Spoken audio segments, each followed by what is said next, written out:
Good evening, ladies and gentlemen. I'm Elon Kauftal, president of the Aleph Society. Tonight, we're gathered to remember and to honor the memory of Rabbi Adin Even Israel Steinsaltz, Adin ben Avraham Moshe, Rivka Leah, Zichrono Livracha.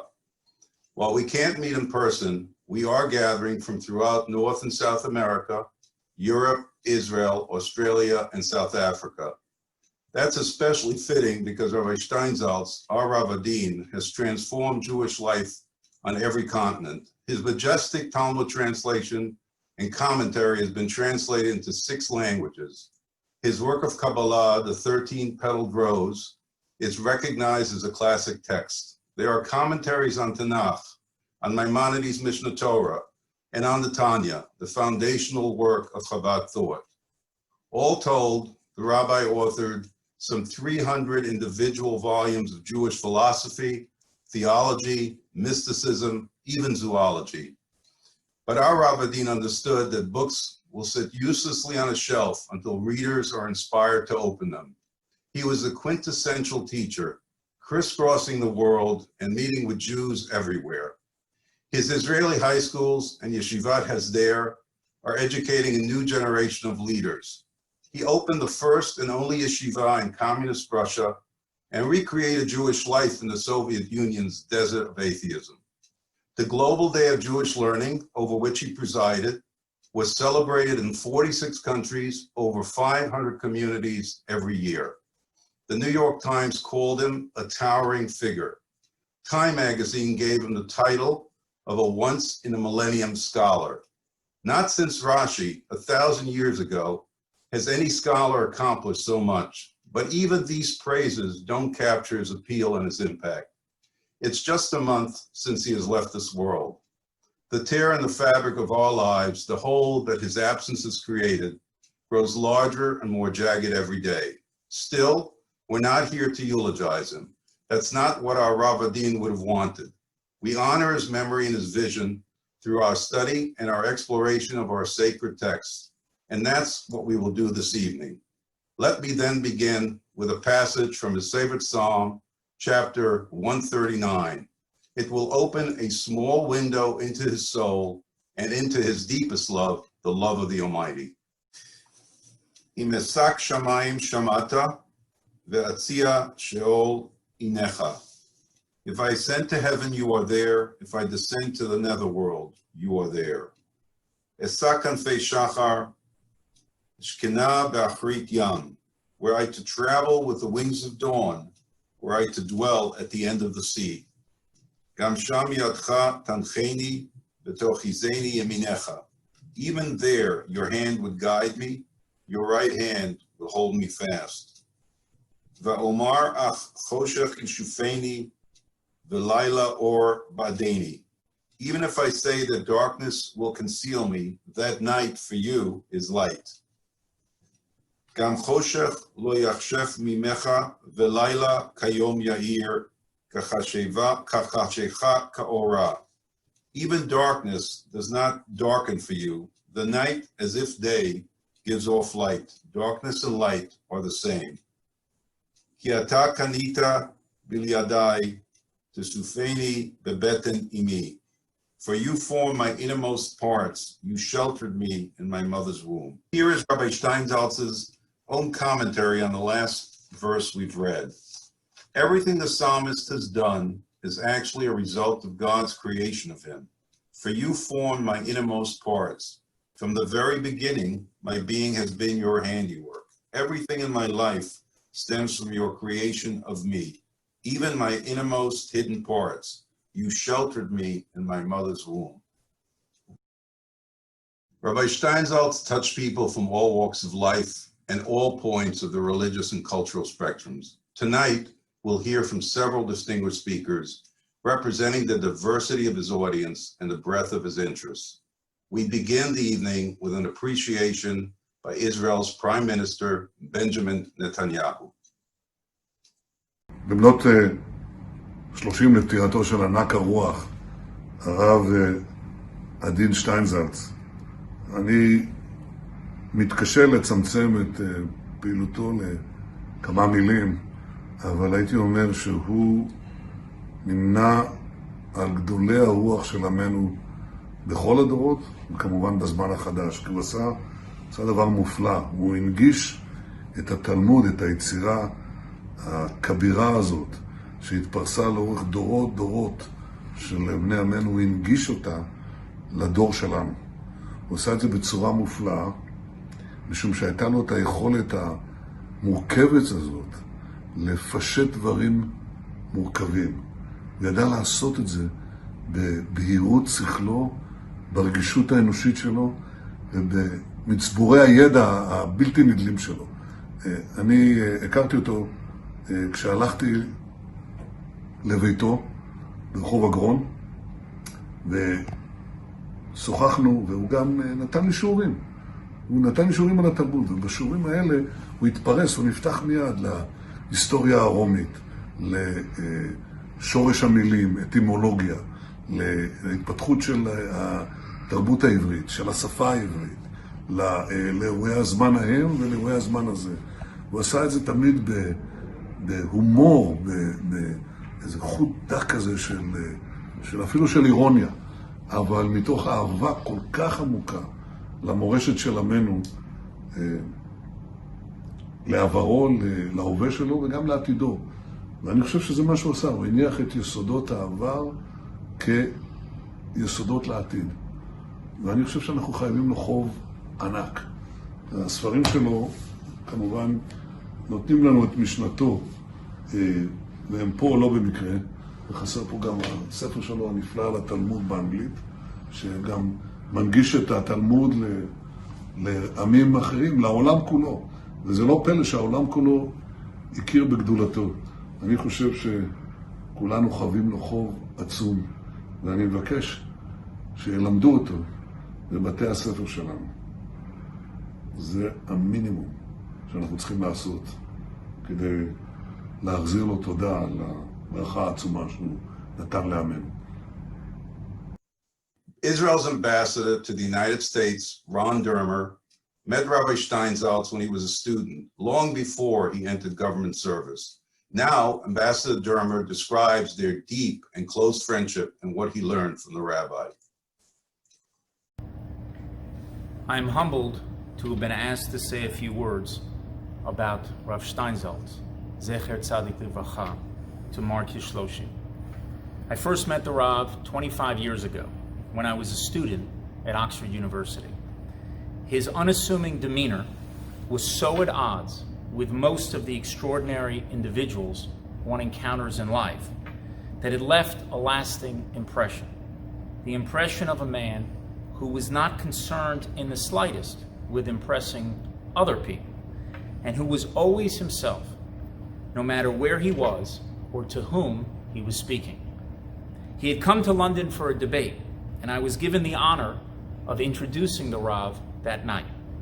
In my introduction, I said that if the measure of a teacher is how much knowledge they have transmitted to students, then Rav Steinsaltz is surely the greatest teacher of our generation. Back then, his ongoing translation of and commentary on the Talmud, as well as his many other works, had already opened up the gates of knowledge to thousands, tens of thousands, hundreds of thousands of Jews, and more. In the quarter century that followed, Rav Steinsaltz completed his monumental work, authored more than a dozen new books, gave hundreds of lectures, and opened up those gates to a new generation of Jews. And I'm confident that future generations will be walking through those same gates centuries from now. While the Rav's reputation as a great scholar and teacher is well known, in the past 25 years, I was privileged to learn a bit about Rav Steinsaltz, the person who stood by my side during moments of joy and moments of grief, the person I was blessed to have had dozens of one-on-one conversations with in his office in Jerusalem. To walk into the Rav's office, to be surrounded by all those Sfarim in a room filled with the smell of the Rav's pipe was like walking into a famous oil painting of a great Jewish scholar. Only this scholar was alive.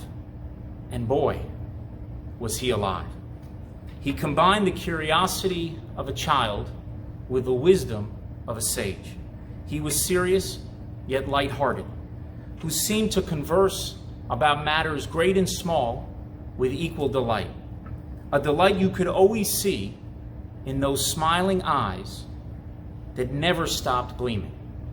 He told me the most amusing and memorable anecdotes, like the story of a Japanese diplomat who mistakenly brought Prime Minister Menachem Begin a leather-bound translation of the Protocols of the Elders of Zion, thinking he was paying the Jews a compliment for running the world. But we mostly spoke about serious things. We talked about everything from philosophy and art to culture and politics to family and faith. He taught me about the national character of the Jewish people and about what it means to be an ambassador of the Jewish state. From my first encounter with him, I recognized that the depth of the Rav's insights depended entirely on the depth of the person listening to him. The Rav never seemed to be searching for the truth. He appeared to have found it long ago and was now willing to reveal it to others. The question was whether those who listened to him were sharp enough to recognize it. For me, each encounter with the Rav became a test of whether I could understand what he was trying to tell me. Sometimes I did. Other times it took me days to figure it out. And sometimes I never figured it out. Just as sometimes all of us did not fully appreciate what the Rav was trying to tell us. He was a powerful social critic who commented on the major events of the day. But for a world in which most people think in strict categories, like left and right, secular and religious, the Rav's message did not always fully penetrate. That was our failure, not his. The Rav lived at the intersection of many worlds and was communicating with all of them simultaneously. Some heard, others didn't, but the power of his words remained. Reread the Rav's writings and speeches, and I guarantee you will find that, like Parshat HaShavua, they take on a new and different meaning each time, because truth is timeless, just like Rav Steinsaltz. One thing I have tried to do as Israel's ambassador to the United States is instill a sense of gratitude among our people.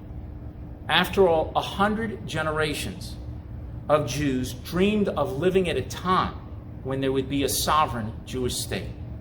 3 generations have had the privilege of living that dream. And with that privilege comes a responsibility to secure that dream for future generations. Well, 4 generations were blessed to live at a time when Rav Steinsaltz was among us. And we who were privileged enough to know this giant of our people were doubly blessed. And with that privilege comes a responsibility to ensure not merely that his remarkable legacy lives on, but that the wisdom of our greatest teacher is enjoyed by the greatest number of students for generations and generations to come. Yehi zichro baruch. In the United States, the rabbi's work is supported by the Aleph Society, a group of women and men deeply devoted to him and to his mission, and led for many years by our President Emeritus, Ludwig Bavman. George Rohr, the Aleph Society's esteemed and longtime treasurer, speaks to the origins of this effort.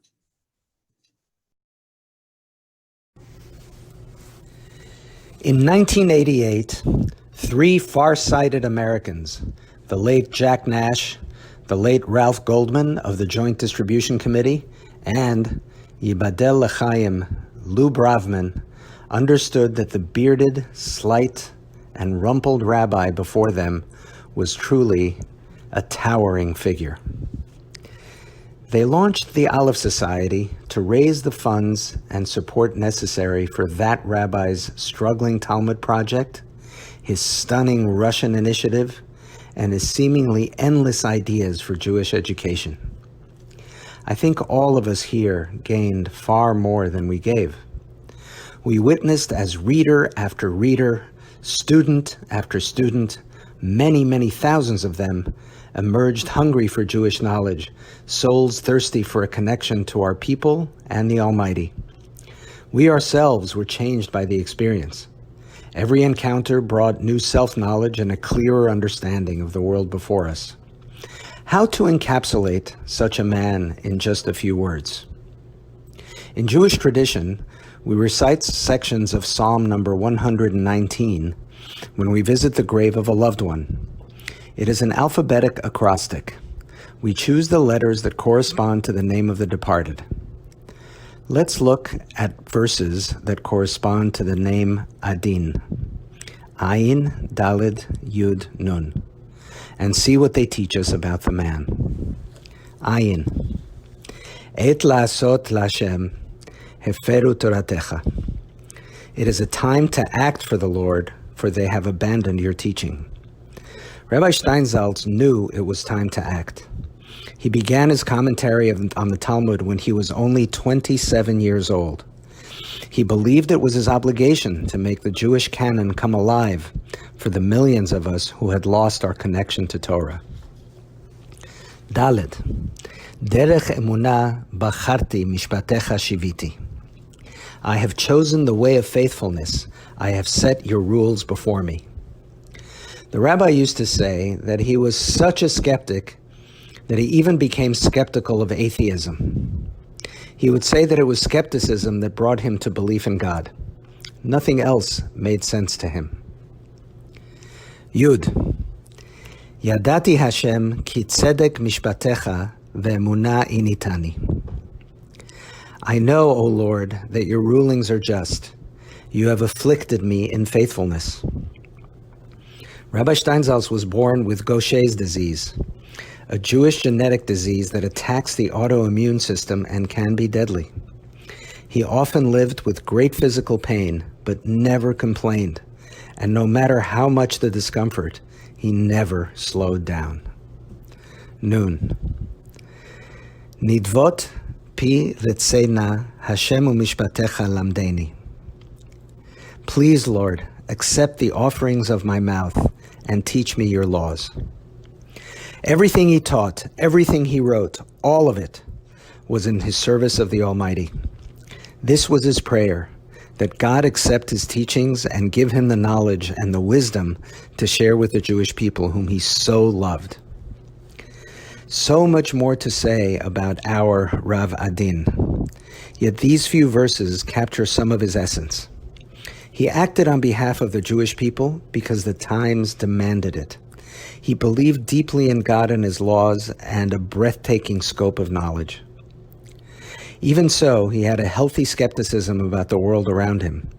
Although he suffered physically, his mind soared, and he was never deterred. And whatever he learned, he gave to others, to the Jewish people and to the world.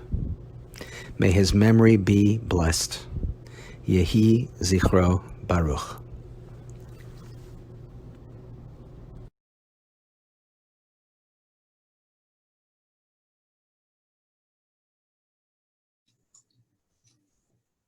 The rabbi much preferred that our focus always be on our texts, our monumental shared legacy. Riffing on Moses' call to Pharaoh at the start of Exodus, Rabbi Steinsaltz's motto was, "Let my people know." To honor the rabbi's mission, we asked three outstanding individuals to reflect on verses from Pirkei Avot, the ethics of the fathers, and from the Torah. We begin with Dara Horn, the acclaimed and award-winning novelist, most recently of Eternal Life. I'd like to spend a few minutes teaching about what I consider my favorite passage in all of Pirkei Avot, which is the passage that says, Hakol tzafui v'hareshut netuna. Everything is foreseen, but freedom of choice is given. This, I think, is the paradox that animates really all of Jewish thought and in a lot of ways all of human life. If God has a plan for the world and everything is predetermined, then how is it possible that we have free will? Well, if we believe in a God that has has this total power over us, then how is it possible that God has given us commandments which require our free will? This to me is sort of like this double helix of free will and destiny.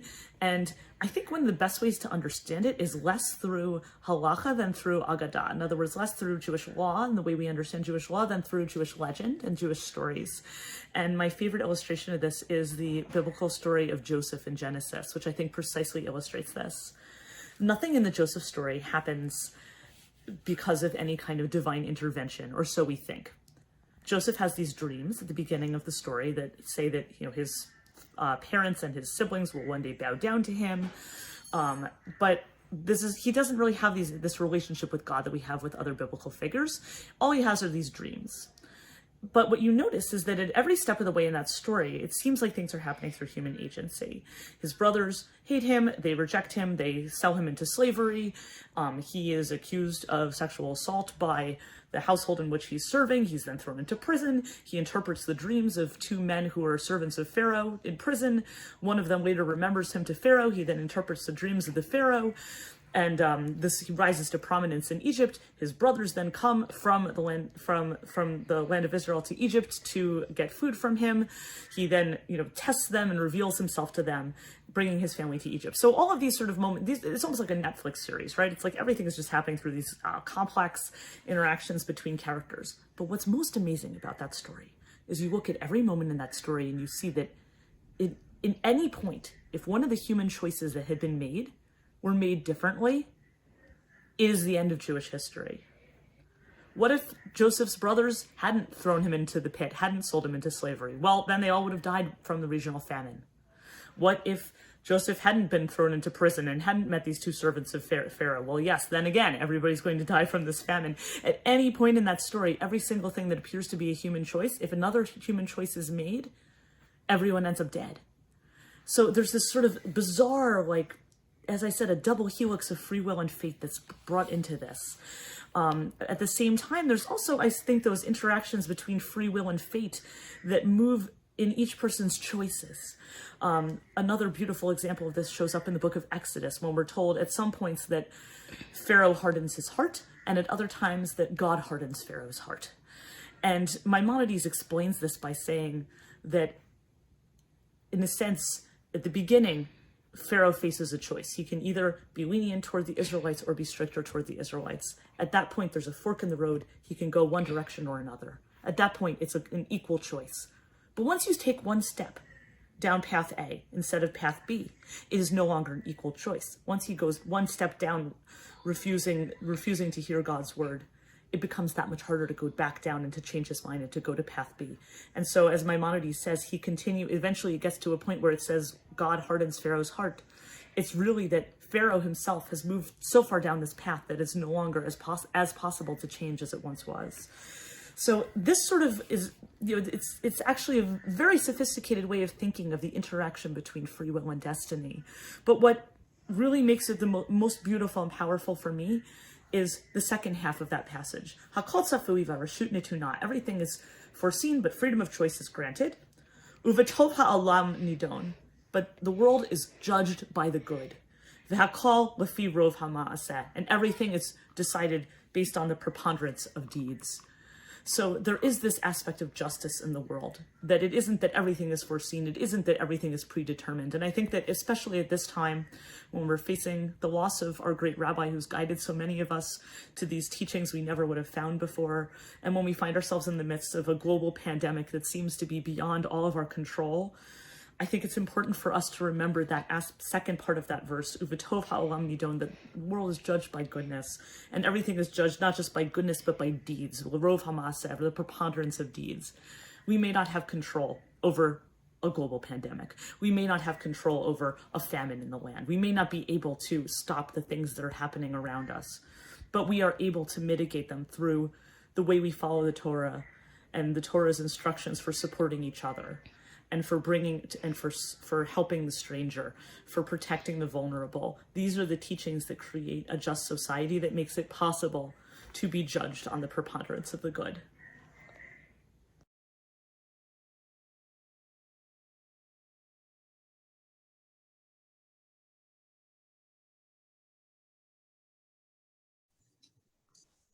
We move now to Ruth Calderon, the founder of the Alma Beit Midrash in Israel and a former member of the Israeli Knesset. Mishnah Pirkei Avot, chapter 2, 15 and 16. Rabbi Tarfon said, the day is short and the work is plentiful, and the laborers are indolent and the reward is great, and the master of the house is insistent. The Mishnah draws a picture, a short story. I'd like to read it 3 times. Once as a scene from our daily life, and once as a scene from our inner life, and a 3rd time as a picture of the relationship between a scholar and his God. I'll start with the daily life, a story about a garage in Tel Aviv. It's very hot, it's the end of August. Everybody comes in the morning and wants the cars to be fixed very quickly. The workers work all day, and in the afternoon they're tired. They don't want to work anymore, they want to go home. The boss comes and maybe suggests a small bonus, pushes them to finish the 3 cars that are still left. The master of the house is insistent. That's my first reading. The Mishnah that we read is different to this picture of the garage that I described, because it is described in present continuum. The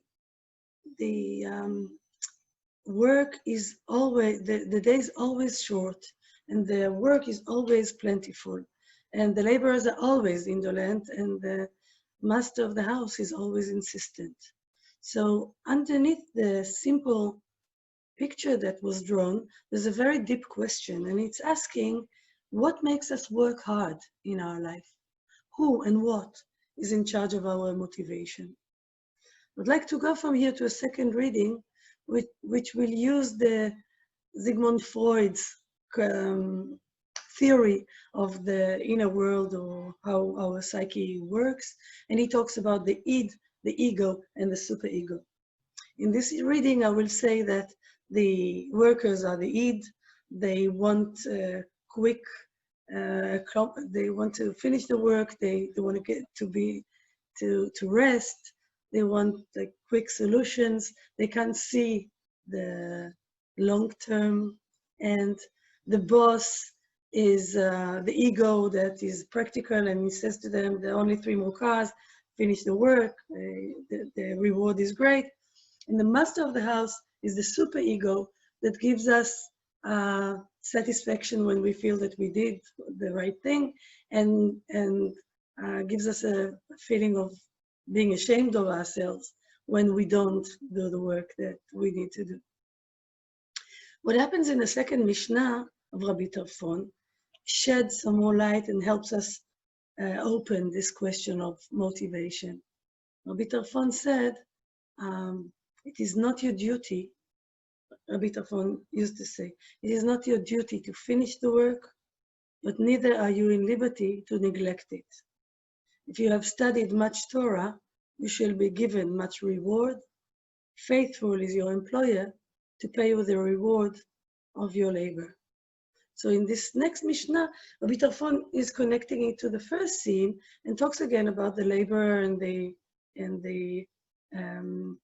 boss or the employer and the pay. And now we understand the new term that he gave us in this next Mishnah is that the work is Torah study. And now we're beginning to understand why we are lazy, or why the workers are indolent. What is the problem of studying Torah? Torah is an endless task. It is described beautifully by Rabbi Eliezer ben Horkanus on his deathbed when he talks to the rabbis that came to visit him. And he says the following: Rabbi Eliezer raised his 2 arms and placed them on his heart. And he said, woe to you, my 2 arms, as they are like 2 Torah scrolls that are now being rolled up. I've learned much Torah, and I have taught much Torah. I've learned much Torah, and I've not taken away from my teachers, even like a dog lapping from the sea. I've taught much Torah, and my students have taken from me only like a paintbrush removed from a tube. Rabbi Tarfon's art of allegory combines the fable with the moral, gives words to the delicate, complicated relationship of a scholar to the master of the universe. It is impossible to learn the whole Torah, but the reward of studying even what we can in our life is great.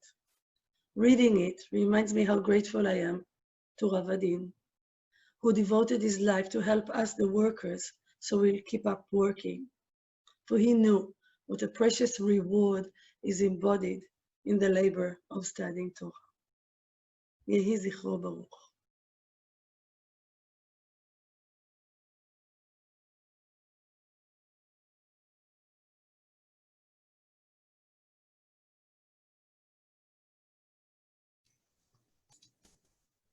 Senator Joseph Lieberman, whose friendship with the rabbi began in Washington, D.C. in the early 1990s, provides our third reflection. Well, I'm honored to be asked to participate in this tribute to Rabbi Steinsaltz of blessed memory on the occasion of Shloshim.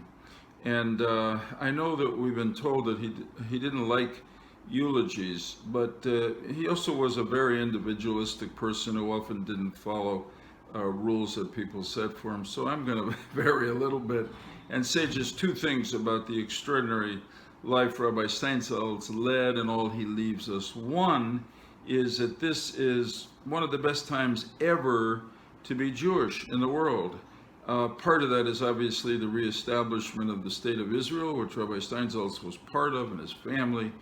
Also the strength and freedom, independence of the Jewish world in diaspora, particularly in the United States. But really another aspect of this is the unprecedented availability of Jewish texts and commentary on those texts. And no one did more to further that than Rabbi Adin Steinsaltz in his scholarship, and then in taking full advantage with the help of groups like the Aleph Society to distribute all that he learned and conveyed to us in our language. So God bless him for that. The second thing is, many years ago, Rabbi Steinsaltz spent a year at the Woodrow Wilson Center in Washington. When I was a senator there, he davened at the Georgetown Synagogue where I davened. We had him to our house sometimes. I got to know him, and I just want to say what a wonderful person he was. A giant, a scholar of the greatest magnitude, standing high throughout our history.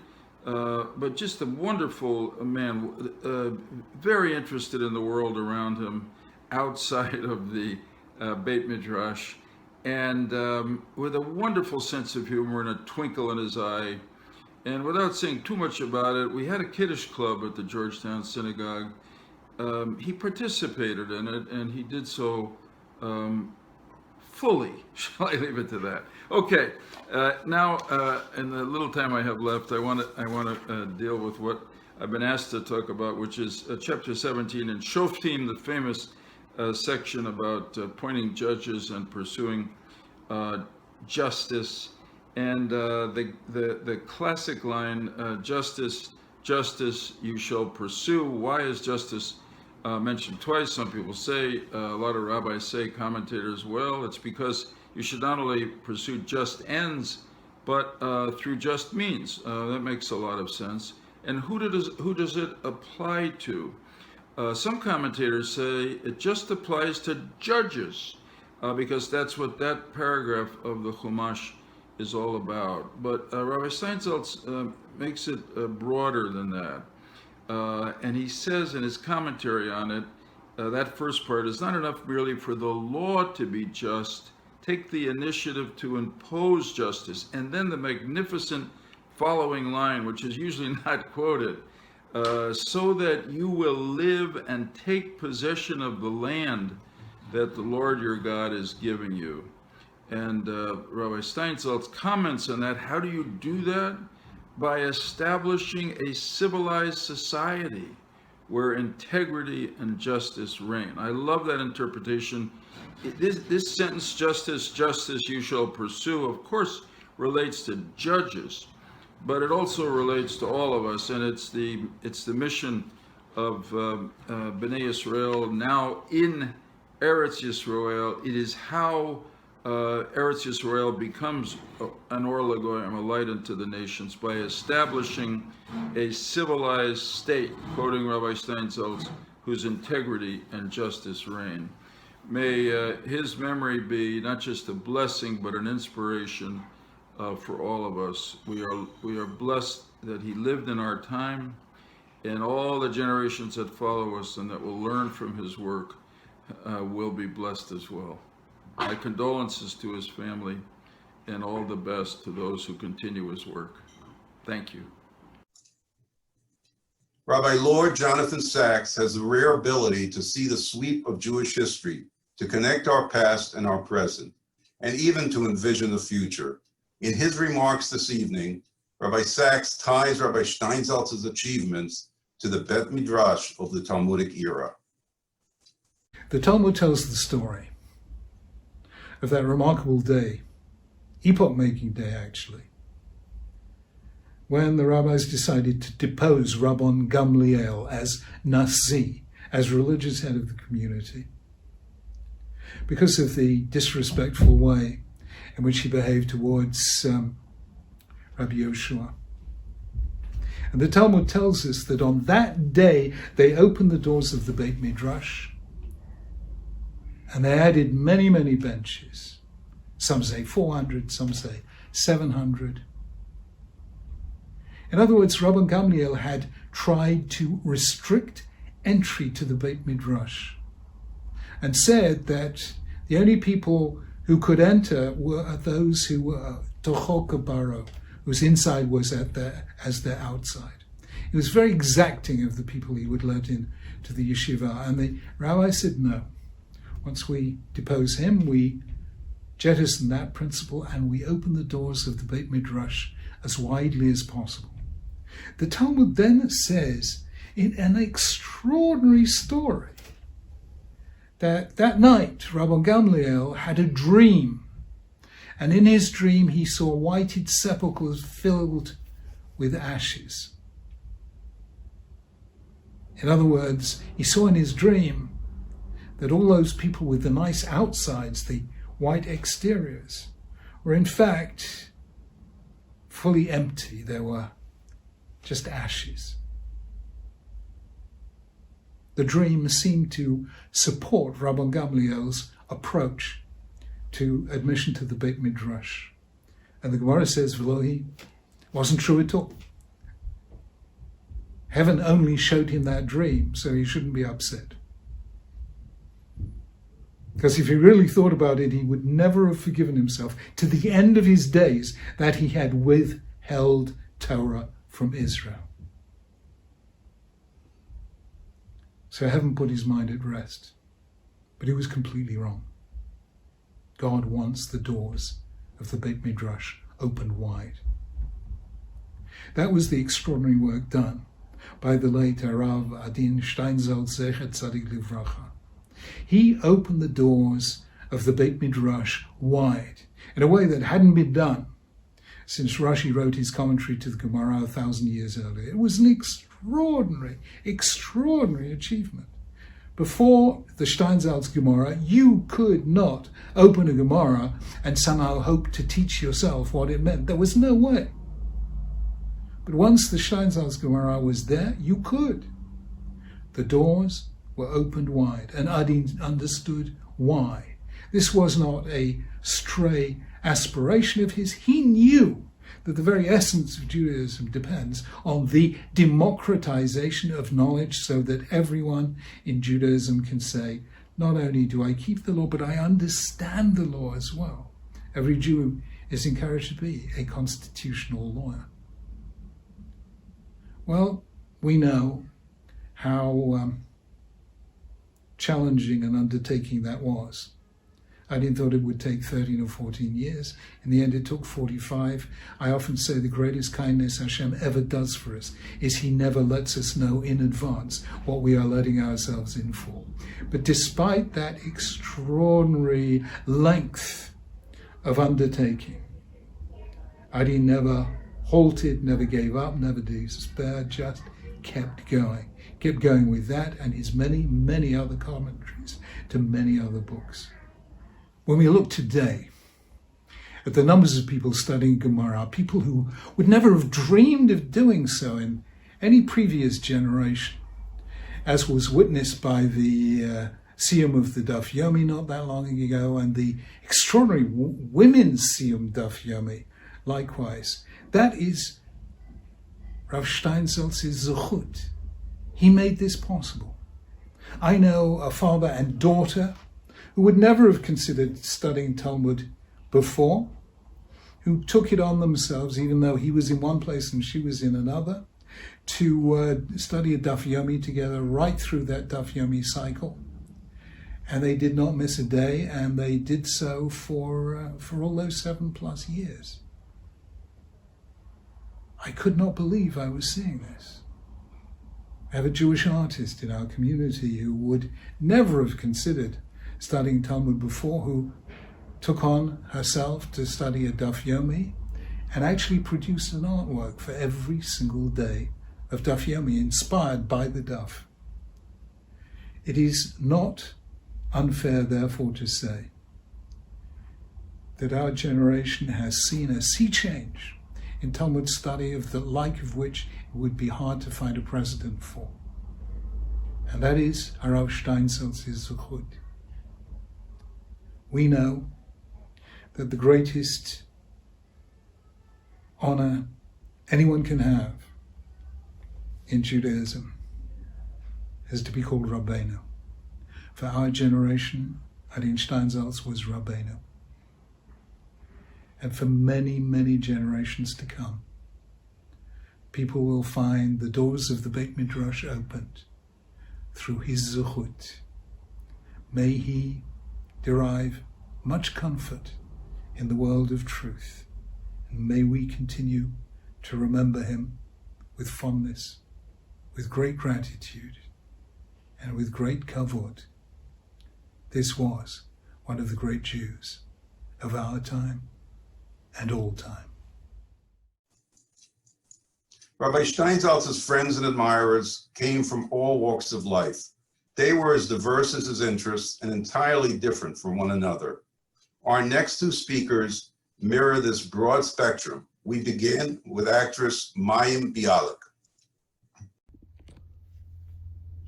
Hi, I'm Mayim Bialik, and as a Baal Tshuva, who did not start my formal training until college, I learned Rabbi Steinsaltz's name alongside the great sages of our people, as his work was just about as foundational for me in my learning as that of the great sages. So it is with tremendous honor that I honor his memory and his legacy. And yes, thank you, Rabbi Steinsaltz. And now we hear from Chabad emissary Rabbi Sholom Dov Ber Lipskar, who describes Rabbi Steinsaltz's loving relationship with the Lubavitcher Rebbe. The image that is engraved in my mind when I think about this special person is one of him sitting at the back table of the Tzemach Tzedek Shul in the Old City, overlooking the Temple Mount, quietly engrossed and deeply involved in his connection to Hashem. His prayers was something to behold, as he did not just say words. He was fused to a higher reality. But looking at him was not looking at a regular person sitting in a chair, but as a spiritual reality, almost like an abstract soul surrounded by a physical body. And watching him in his intensity, coupled with his humility and simplicity, connecting with Hashem and at the same time with every single person in the room. To me, his greatest work was his interpretation and translation of the Tanya, the seminal source of Hasidus. When he translated the Tanya, he accessed his heart and his soul. When he wrote the Tanya, it was not an intellectual endeavor, even though there are, of course, the necessity to be able to explain something rationally and intellectually on the highest levels. But at the same time, you feel in his writing and in his teaching an experiential relationship. He had to experience in the essence of his being what he was teaching. His teaching was something that was beyond logic and intellect. It did not in any way defy it. On the contrary, it elevated it to another level. But it was speaking through his soul, through his heart. Rabbi Adin was an exemplary chassid of the Rebbe. The Rebbe actually changed his name, something so unusual, from Steinsaltz to Even Yisrael, the Rock of Israel. The interaction between him and the Rebbe was so unusual that when he writes about his personal relation with the Rebbe, this holy man that he calls him, in a book that he calls him My Rebbe, not like the other books about the Rebbe, a subject and something outside of yourself, but it was my Rebbe, his own personal connection with this dynamic leader of history. 26 years ago, the Rebbe left his physical space to enter an eternal reality. And 30 days ago, his chassid, Rabbi Adin, one of his only real chassidim, joined him. He is truly missed. We know about the rabbi's scholarship, but we may not be aware that the rabbi also educated a generation of scholars and teachers. Rabbi Michel Falk is the rosh yeshiva of Yeshivat Tekoa. I had the privilege to learn by Rabbi Steinsaltz, Ethics of the Fathers. It states in the Mishnah, Aseh lecha rav ukneh lecha chaver. You should make for yourself a rabbi and buy for yourself a close friend. Rabbi Steinsaltz explained to us that there's a difference between friends and making a rabbi. When you make yourself a rabbi, the main important emphasis is on your own decision of having him your rabbi. It doesn't need to come from both sides. Rabbi Steinsaltz forgot that Mishnah when he was our rabbi. Rabbi Steinsaltz was so committed. He was so close and caring to his students. He was happy with us when we had happy occasions, and he was there with us in our mourning. Rabbi Steinsaltz taught us that being a rabbi is something of not only teaching your students Torah, but it's giving your whole self, opening your heart, and being completely there for your students. But there was another element over there, that element of challenging us and ongoing expectations that only grew from day to day. In the yeshiva of Tekoa, where we had the privilege of listening, studying, learning, and being together with Rabbi Steinsaltz throughout the years, he was always challenging us and asked for more. And then came the next stage, when he came to us and said, okay, you now need to join me and help me with all of these big dreams of writing books, of adding commentary, of going out and being ambassadors, and even going out and being rabbis. He treated us completely as his colleagues. He was interested in our remarks. He wanted to hear from us what we thought about the commentary, and he took it completely seriously. Rabbi Steinsaltz taught us that a rabbi, in Hebrew, a Rav, means somebody big. Big in all meanings. Big in Torah, but also with a big heart.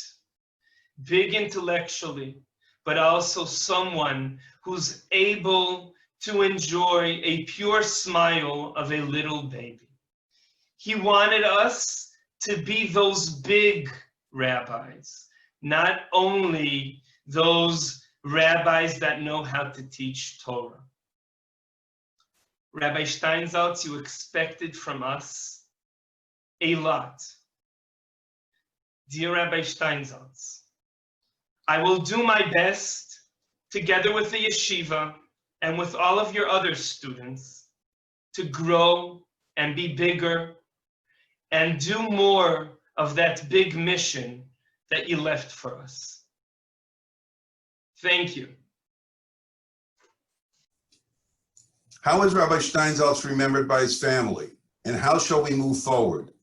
As Rabbi Steinsaltz would have put it, what are our marching orders?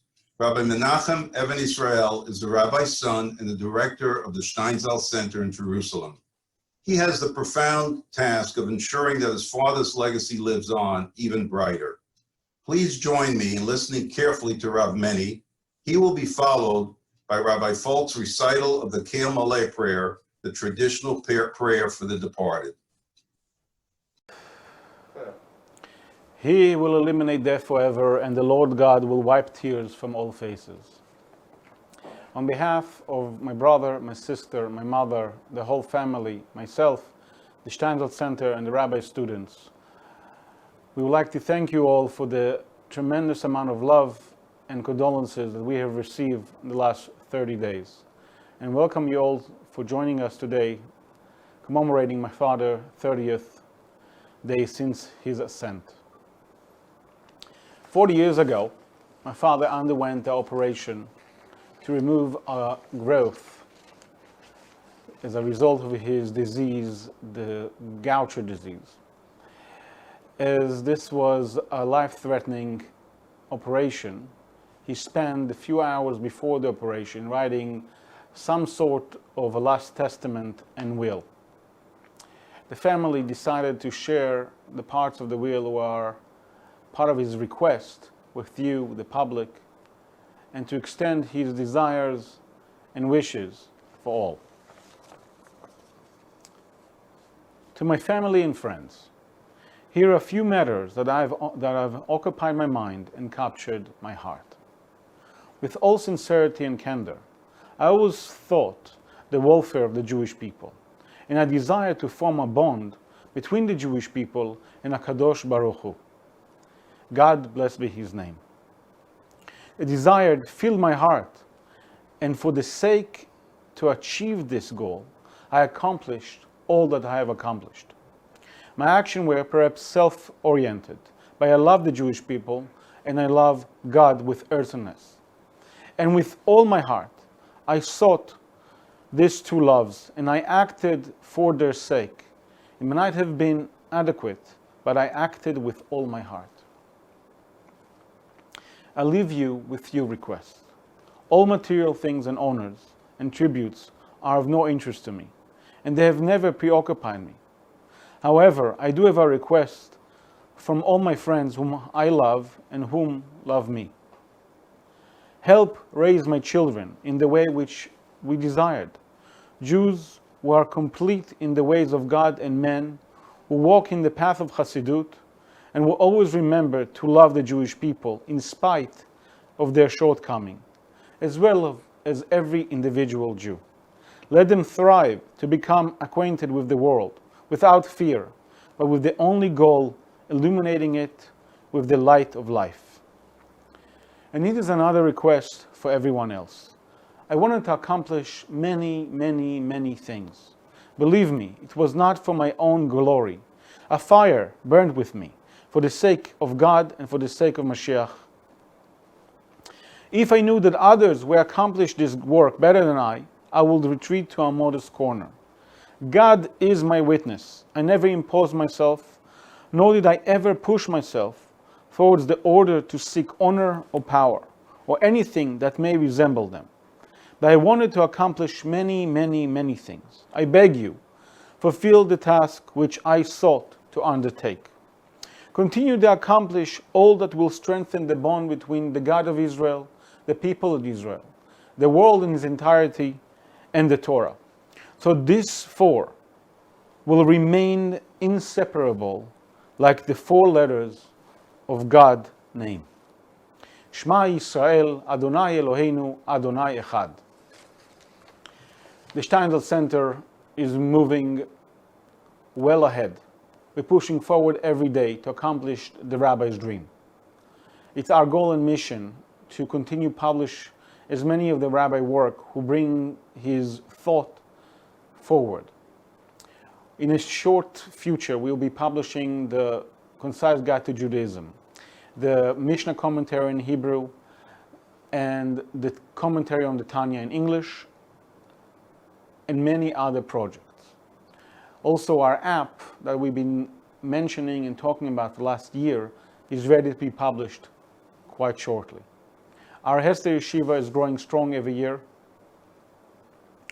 And I'd like you all to join with me to move forward the rabbi goal, to accomplish that bond that Rabbi talked about. In a website, you will find a short form that will ask you to participate in one of three ways. One, foremost, is to learn something new. Two, to take upon yourself a new commandment, a new mitzvah, a new action. And third, to help and support the rabbi work. Come join me in bringing the bond the rabbi talks about, of those four elements: the God of Israel, the people of Israel, the world in its entirety, and the Torah. Thank you.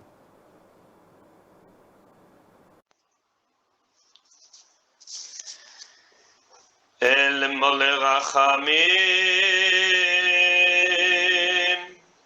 shochen bamromim hametze menucha nechona al kanfei hashchina במעלות קדושים וטהורים כזוהר הרקיע מזהירים את נשמת הרב עדין בן אברהם משה שהלך לעולמו בעבור שבלי נדר אתן צדקה בעד הזכרת נשמתו בגן עדן תהא מנוחתו לכן בעל הרחמים יסתירהו בסתר כנפיו לעולמים ויצרור בצרור החיים את נשמתו אדוני הוא נחלתו וינוח על משכבו בשלום ונאמר אמן.